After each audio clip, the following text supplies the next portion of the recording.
Olá, queridos alunos! Eu sou a professora Vanessa Castro, de português. Na aula de hoje, estudaremos os assuntos propostos nas oficinas 6, 7 e 8 da Olimpíada de Língua Portuguesa, categoria Crônica.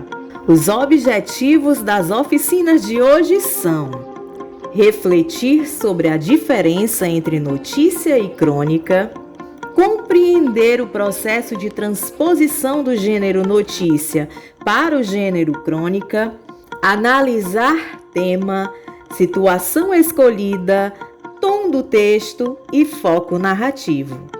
Apreender as semelhanças entre o ato de escolher um assunto para uma foto e a ação de escolher um tema para ser retratado em uma crônica. Vem comigo! Da notícia à crônica. A notícia é um gênero textual jornalístico que tem por finalidade ou objetivo informar sobre um fato. As principais características da notícia são: a notícia é um texto relativamente curto, tem a função de relatar um fato ocorrido, é sempre fiel ao acontecimento que descreve, ou seja, as informações apresentadas na notícia são sempre reais e checadas. Informa fatos ou acontecimentos recentes. É um texto impessoal, ou seja, não apresenta a opinião pessoal do escritor ou jornalista. É narrado em terceira pessoa. O autor é observador dos fatos. A linguagem é clara e objetiva, mas obedece à norma padrão da língua portuguesa. A crônica é um gênero híbrido, ou seja, tem características do texto informativo ou jornalístico e do texto literário. As crônicas inicialmente eram veiculadas nos jornais, mas com o tempo ganharam o gosto dos leitores. Hoje encontramos as crônicas em livros, revistas, jornais, concursos literários, na Olimpíada de Língua Portuguesa, na literatura como um todo. As principais características da crônica são: é um texto narrativo curto, com poucas personagens. Na crônica, identificamos a presença dos elementos da narrativa: personagens, tempo, espaço ou cenário, narrador, foco narrativo, o enredo, que se divide em situação inicial, conflito, clímax e desfecho. A crônica se baseia em temas do cotidiano, conta histórias do dia a dia das pessoas, conta fatos que acontecem comumente na sociedade. A crônica pode ser narrada em primeira pessoa, com o autor personagem, e em terceira pessoa, com o autor observador. A linguagem da crônica é sempre simples, é quase como uma conversa com o leitor. Os fatos narrados ocorrem em curtos espaços de tempo. Por isso que a crônica é um texto curto. Os fatos são narrados em minutos, horas, períodos do dia. A crônica pode ser escrita em diferentes tons. Pode ser lírica, a crônica pode ser crítica, pode ser reflexiva, pode ser humorística. A escolha do tom depende muito das intenções do cronista, ou seja, das intenções do autor. Como, por exemplo, se o cronista tem o objetivo de divertir o seu leitor, o tom escolhido será humorístico. Mas, se a finalidade da crônica for trazer uma reflexão ao leitor, o tom escolhido será o reflexivo ou crítico. Os cronistas, os escritores, eles fazem uso de recursos linguísticos e expressivos, como, por exemplo, as figuras de linguagem. É comum observarmos nas crônicas comparações, metáforas, eufemismos, antíteses e etc. Não esqueça, a crônica é um texto que se baseia em fatos do cotidiano, nas vivências das pessoas. É muito comum lermos uma crônica e nos identificarmos com ela. De repente, o fato narrado na crônica aconteceu com você ou com alguém que você conhece. Agora vamos ver um exemplo de notícia e como o fato narrado nesta notícia pode ser transformado em uma bela crônica. A notícia que veremos agora é de 3 de setembro de 2015. O caso do garotinho sírio que perdeu a vida no mar da Turquia. O fato foi noticiado em jornais do mundo inteiro. Fato noticiado na quinta-feira, 3 de setembro de 2015. Símbolo de uma tragédia. Menino morto em praia que se tornou símbolo da crise migratória fugia de cidade dominada pelo Estado Islâmico. Legenda da foto.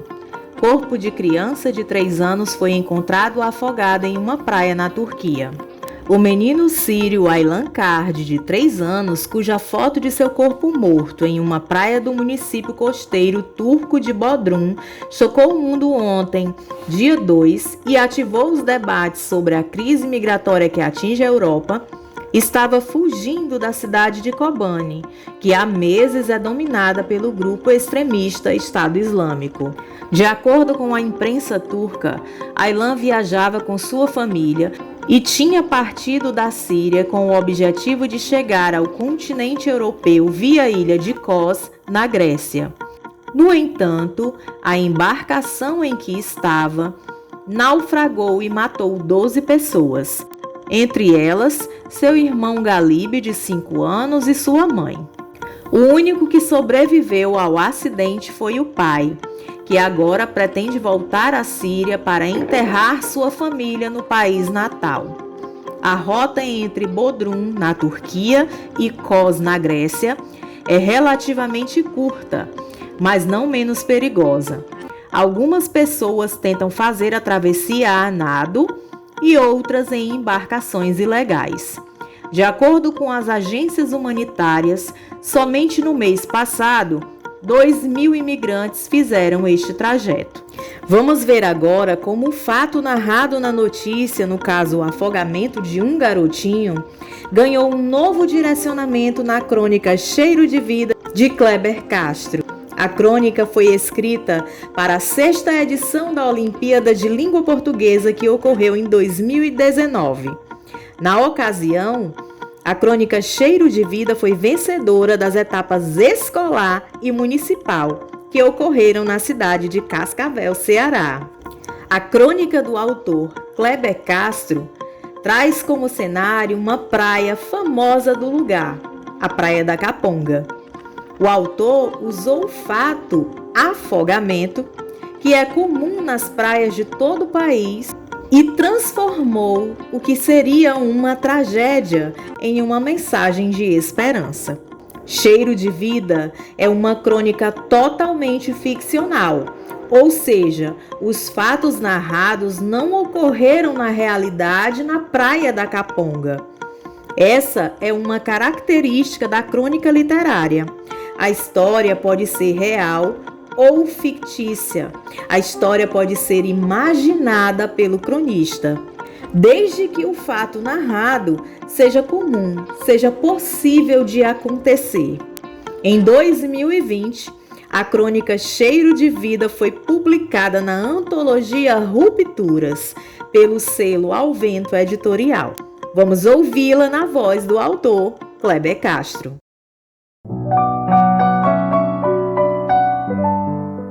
Crônica Cheiro de Vida, por Kleber Castro. Edição Professora Vanessa Castro.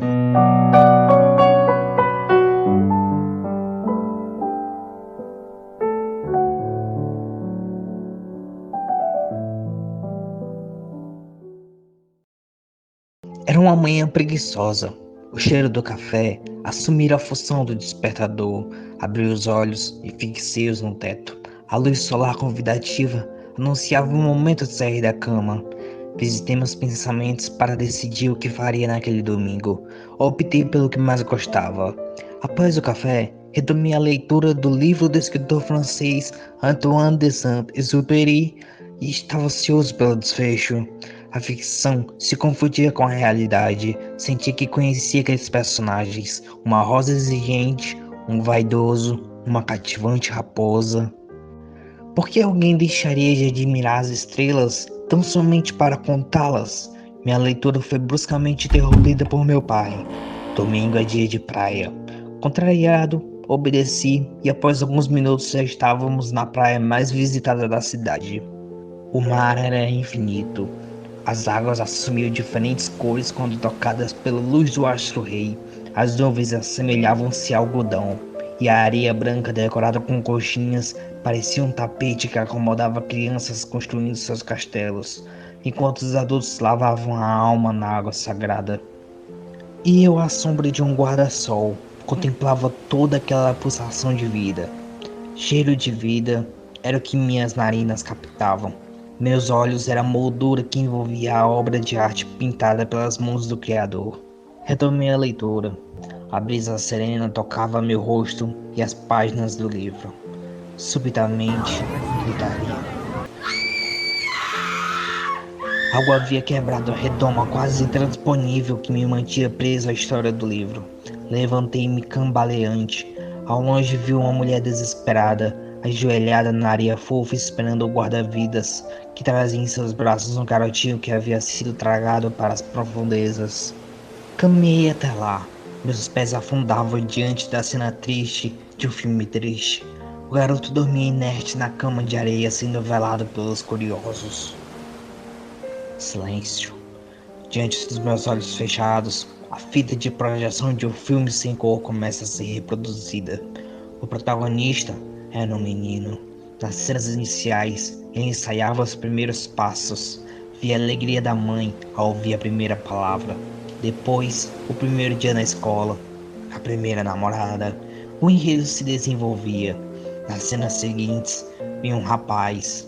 O espelho de seus olhos refletia a criança que um dia fora. A aprovação na faculdade, lágrimas, sorrisos, frustrações, conquistas. A projeção continuava diante dos meus olhos cerrados.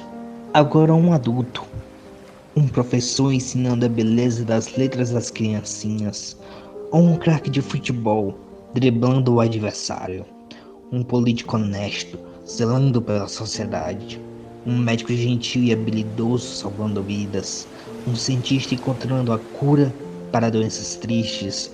Eram tantas possibilidades para aquela vida que silenciava, amordaçada pela água sagrada. Não sentia mais aquele cheiro doce e pulsante de uma vida. Aquele garotinho tinha que acordar. As ondas do mar tocavam carinhosamente seus pés, indo e vindo insistentemente. A mãe cuidadosa afagava seus cabelos. O Salvador persistia nas manobras ensaiadas em algum curso, soprando em seus lábios o ar da vida. Seu peito era levemente pressionado, como um carinho. O filme é pausado, meus olhos se abrem, a aflição persiste. O garotinho dorminhoco teimava em permanecer no mundo dos sonhos, como faz todas as manhãs ao ser despertado para ir à escola. Ele precisava viver. Ele tinha que viver. Lágrimas tímidas começam a brotar. Pisco algumas vezes para afastá-las. A esperança começa a desbotar. Levo as mãos ao rosto. O pequeno príncipe vai ao solo. Não queria mais ver o filme. Não mais.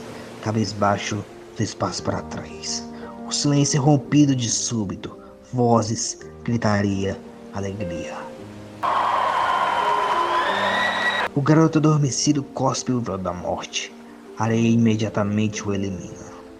O cheiro de vida toma conta da praia novamente. Um suspiro, o alívio. O filme voltava a ser projetado. O desfecho era feliz.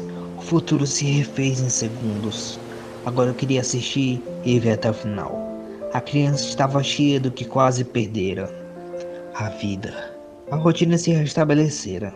Recolhi o livro que se acomodara nas alvas areias. Retornei ao guarda-sol e respirei. Era um ar de tranquilidade, de contentamento. A leitura poderia esperar. Eu queria somente ficar ali, apenas sentindo. O dia seguiu. Era hora de partir. O sol com seu espetáculo de cores avisava que a noite tomaria seu lugar. O caminho de volta pareceu-me mais curto, porém diferente. O asfalto conduzia serenamente o carro de meu pai. A vegetação era mais verde, mais viva, as casas mais barulhentas, as pessoas mais felizes. De volta lá, repassando as cenas do filme que assistira mais cedo, eu permanecia até ser interrompido pela doce voz de minha mãe. Já fez atividade de casa? Sabe que tem aula amanhã. Nova pausa no filme. O dever me chama.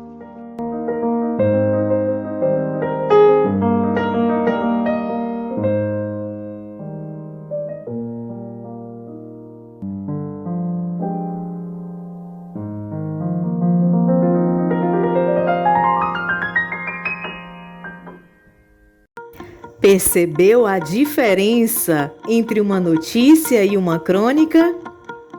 A notícia se limita a relatar um fato. A crônica relata um fato de forma artística, cheia de sentimentos, impressões e reflexões. A fotografia tem um papel importante na escrita da crônica. Ela serve de inspiração. Quantas histórias foram vividas neste cenário? A imaginação do cronista tem a resposta. Muito bem, querido aluno. Gratidão em tê-lo comigo até aqui.